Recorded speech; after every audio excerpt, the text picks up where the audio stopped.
and there you go. We've got SMB, a cross-border now that we're going to be heading to, be the first to know at least what is happening across the country's border, not only the neighbors, but we also look out for the international highlights that are taking place and how they're affecting the growth of the economies in Africa and in Uganda.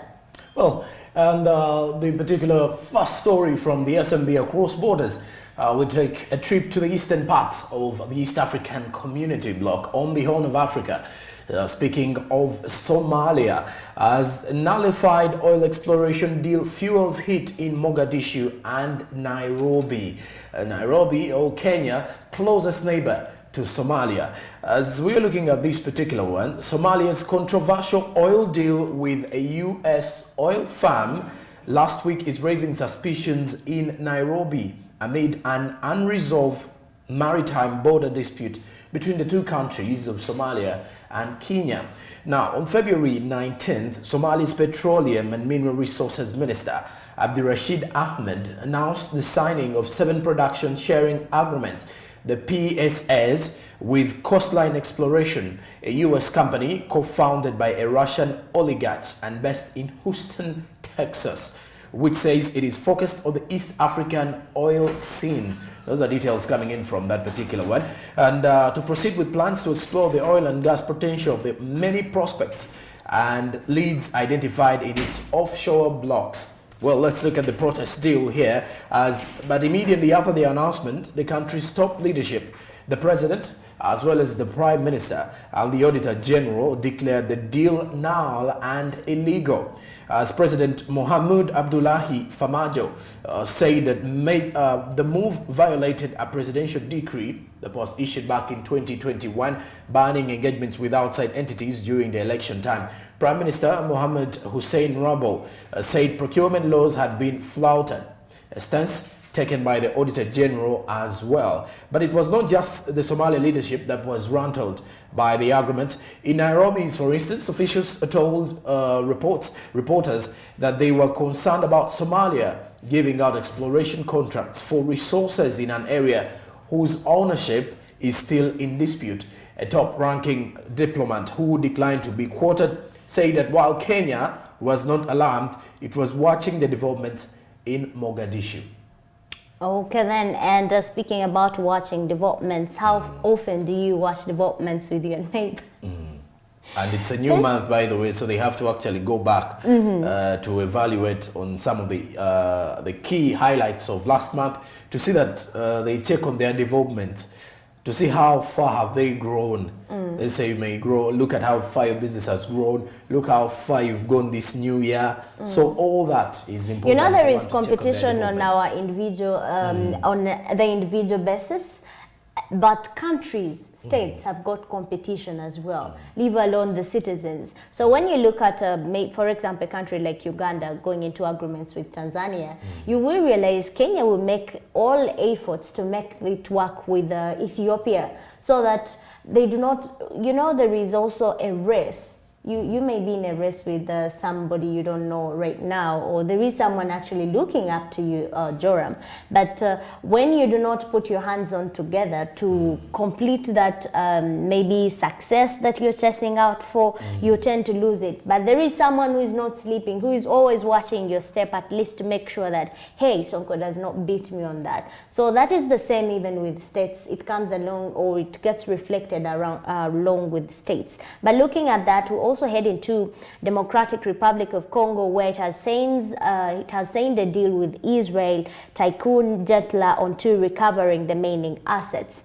Now, the Democratic Republic of Congo has signed on the amicable agreement with the venture group of Israeli businessmen, GERTLER, to end the legal dispute between them, and also allowing the country to claim and reclaim some of the assets the government has announced onto this particular reporting here. In accordance with the instruction of President of the Republic, this agreement allows the Congolese state to recover the disputed mining group oil assets onto venturing group there. And this is a historic first for the country.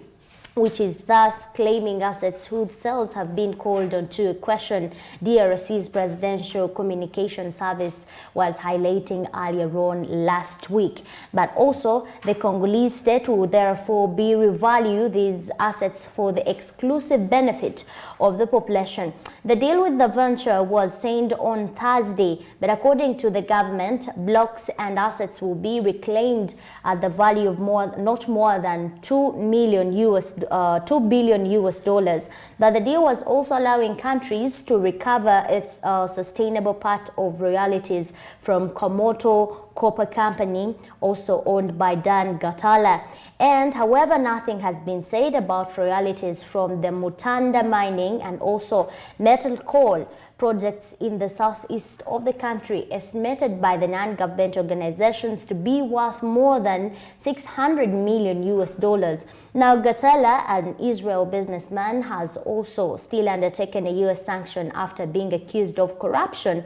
This one comes again with allegations there. In March 2021, Washington resisted on the sanctions against the tycoon who had been made onto his fortune in the mining sector in the Democratic Republic of Congo. But Peter Palm, the former US Special Envoy for Sahel and Great Lakes region, said that the DRC GERTLER agreement should be made public and it should not be called as Mr. GERTLER remains on two sanctions by the US and financial commercial statements with the targeted individuals that violates the restriction imposed on by the US Treasury would not advance the privileged partners with the DRC. And concludingly here, GERTLER has been at sites of the US authorities, or has been looked forward on the sites of the US authorities since 2017.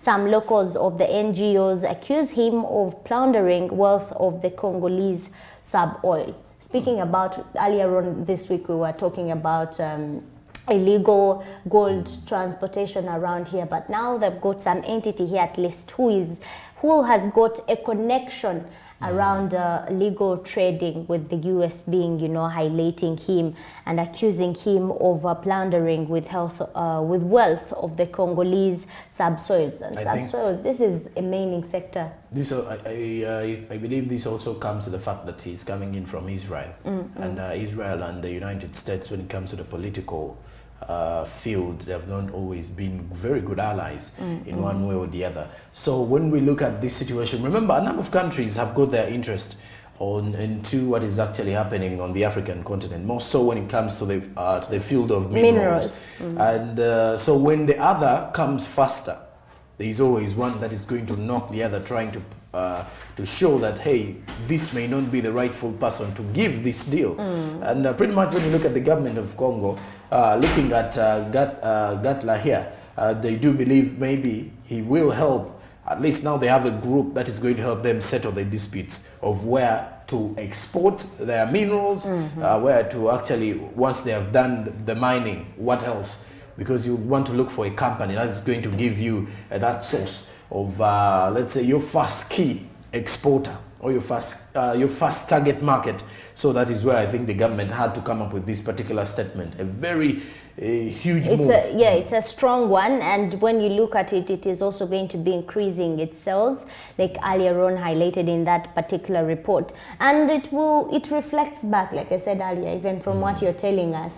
Always governments do not seem to be willing to give an opponent or to give chance to the other government to take it on, especially when it comes to energy resources or mineral resources. So China will come out and say we're the best, allies that you could ever meet, and America will come out, maybe Egypt will come up and tell, maybe for example Uganda, that hey, if you collaborate with us, or Nigeria will come out and say we were the first in this, we've got a lot of experience here, can you try to involve us somewhere, somehow? So states have got ways to involve themselves into other states' businesses, because there is always a gateway.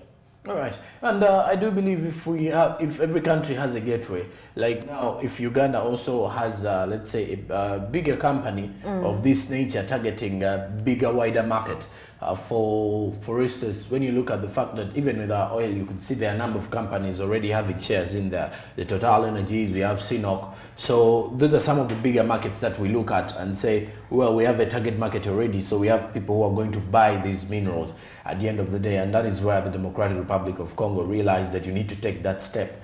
That is either you will definitely take it and see the outcomes of it. Well, still with the SMB across borders, and we are still on the African continent. Meanwhile, let's speak Ethiopia, as Ethiopia has come out to tell its citizens that contact the embassy in Berlin before leaving Ukraine. I've also heard we have a number of Ugandans stuck in Ukraine. And then when you look at the fact that here now we have Ethiopia is highlighting at least for its citizens. So if you want to leave Ukraine, first contact our embassy in Berlin. So that you say, well, I'm leaving Ukraine, but I believe for this even how do you contact? How do you, because there is pressure that is arising. This is a war zone at some point. And you're not even thinking at some point. I think now they need to apply. It's just like applying for a visa. You send in your application on the online platforms and you tell them, you know what, with the situations that is happening in Ukraine, I don't believe I can stay here. You know, there are some people who can still remain in the war zone. Let me relate this to, you know, at least movies, action movies, or they help us learn a lot, or maybe display a part of a country or scenarios here.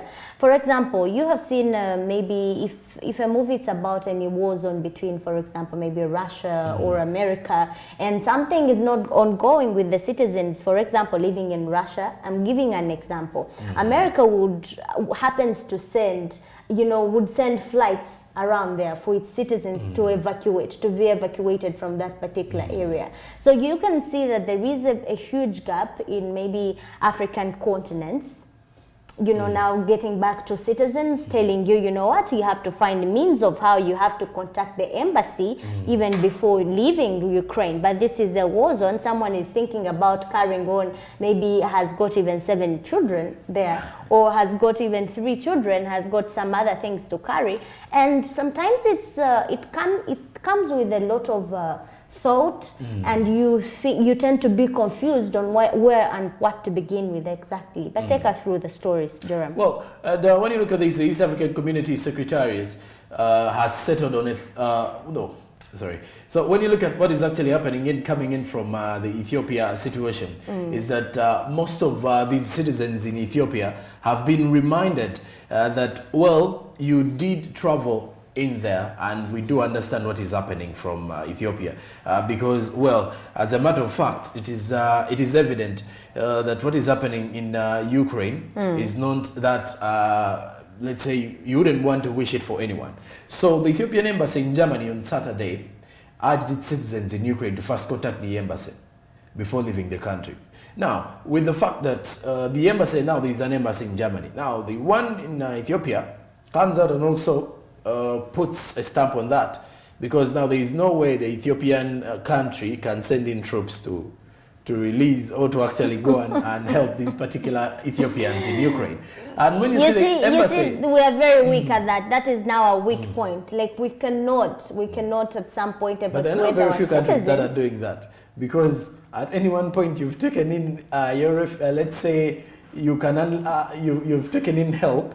And at the end of the day, as you're taking your people out, then you hear a boom, a boom. A missile has gotten you through. So, but more so, continue. So when you look at this, the embassy urged its citizens in Ukraine to immediately cross borders to Poland following Russia's invasion. So the very first step they took was, you need to move to the quickest neighbor. It's just like if we have a breakout here, God forbid, in Uganda, and then they tell you, well, the first option is to either go to Kenya, Tanzania, or DRC, or even DRC. Now, when you look at this, it was as the embassy was working in collaboration with the Polish government for a safe passage for Ethiopians, while it closely monitors the situation in Ukraine to see whether it is safe for them to get back. The Polish government allowed all Ethiopians from Ukraine to enter Poland until the situation is calm and peace is restored in Ukraine. That is according to the Ethiopian embassy's statement. However, the Ethiopian mission in Berlin urged Ethiopians in Ukraine to consult with the embassy, as they actually gave out a telephone number, or they also sent them an email to actually contact. Even as citizens appealed to the government to help them leave Ukraine, they said some had already traveled to the Polish border. So the government had already received. Maybe you could help us with that contact, Joram, because we've got maybe an Ethiopian could be watching around us, and you have got a neighbor, or you have got someone you know from Ukraine that is stuck. There is an email you can send around there to get help, or a telephone number you can. Maybe if you could help us. The email is berlin.embassy@mfa.government.et. I think the ET represents Ethiopia.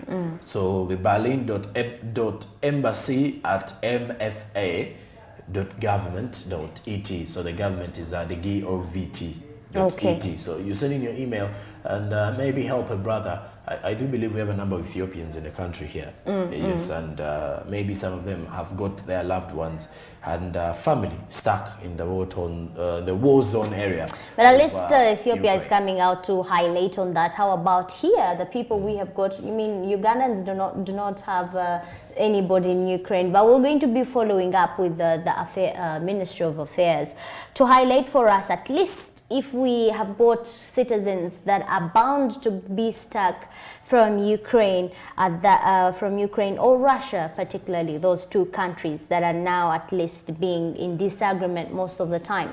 And we continue to across border here, where we look at now at the East African Community bloc agreeing to a 35 duty onto the imported finished products under the revised CAT. Now the East African Community Secretariat has settled on a 35% duty on the imported finished products as per regional tax reform program, seeking about to bolster an intra-regional trade, industrial production, tax revenue and employment creation in the 6-member bloc. This is also after the in-depth analysis by the Secretariat showing that the region will be achieving the greatest economic benefit if the maximum common external tariff on the imported finished produces is set at a rate around 35% instead of 30 or 33%.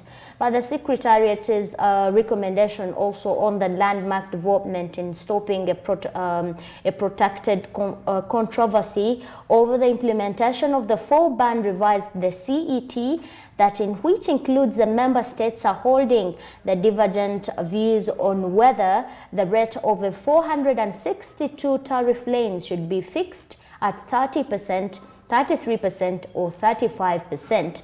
But among the tariff lanes in the 4th band include cotton, include textile, iron and steel, edible oil, chemicals, leather and leather products or automobiles. And according to the report of the analysis seen by the East African, introducing the 35% duty on the imported finished produce has the potential of growing onto an intra-economic trade from the East African community by about 18.9 million US dollars compared with the 13.03 million US dollars, and also a 16.51 million US dollars if the rate was about to be 30% and 33% respectively.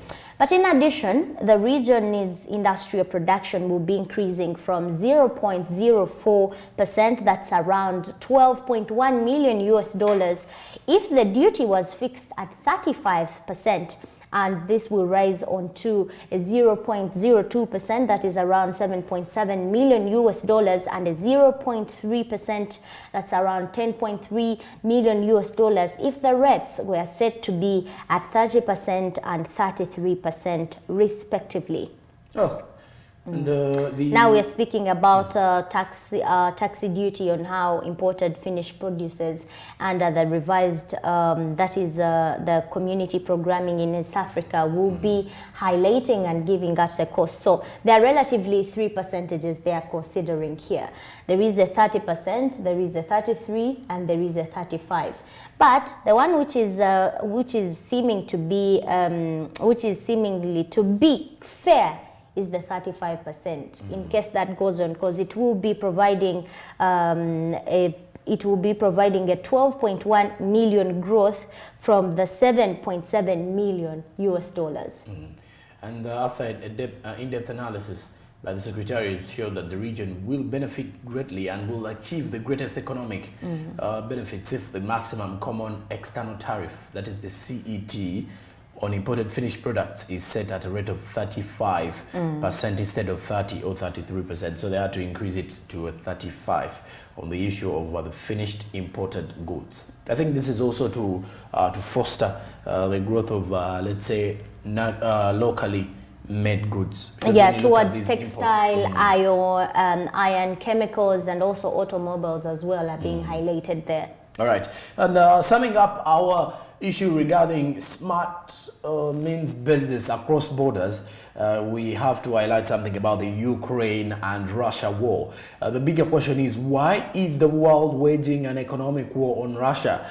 We take a look at this particular one, as Russia's financial system is being hit with something far from a normal set of sanctions. Sanction after sanction is being put onto the Russians, and better seen as a form of an economic war after that war where Russia invaded Ukraine last week. It is the development of heavy weaponry in a financial theater of war, and it is designed to push the wall of Russia into as deep a recession as possible, with the added chaos of bank runs.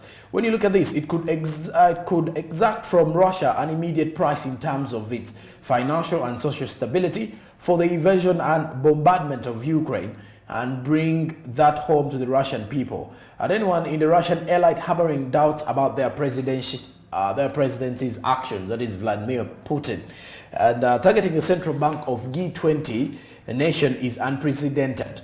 In the words of the European Commission, it is intended to paralyze the ability of the Russian central bank to defend the Russian financial system from sanctions.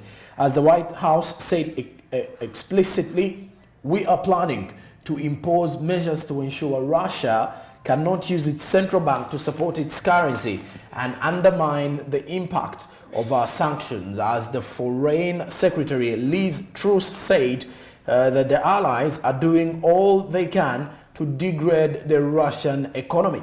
Central banks normally have sovereign immunity. The targeting of the Russian central bank is occurring explicitly in order to disarm the Russian state's $630 billion war chest of defenses.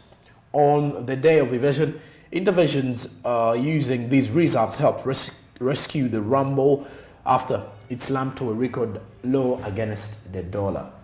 Very. And speaking about the dollar and how this is going to be affecting the economy, we'll be at least engaging on an expert earlier on today. Don't miss out to at least hear on how this is going to affect greatly or change lives of different currencies around the world. Because if the US is spending more on or is spending much, because it's bound to spend a lot here towards at least mitigating ways on the Russia-Ukraine war, even not only the US, the big economies or states, if they're going to be spending, that means their currency or the rate at which they're going to be spending, releasing the currency is going to be high. But also that comes either with maybe a value or maybe something good or bad towards other currencies. We're going to be taking a break, but as we return, we'll be looking out for business tips, business quotes, and weather updates. More so, you have to be expecting greatly from the lane on how the day will be, not so. Exactly. Are you expecting rain? For you to understand, no, I don't think we may have rain today, but maybe in some areas or some regions there may be some rain or a slight change in, let's say, light showers. Very well, and we're going to be looking at that coming after the break.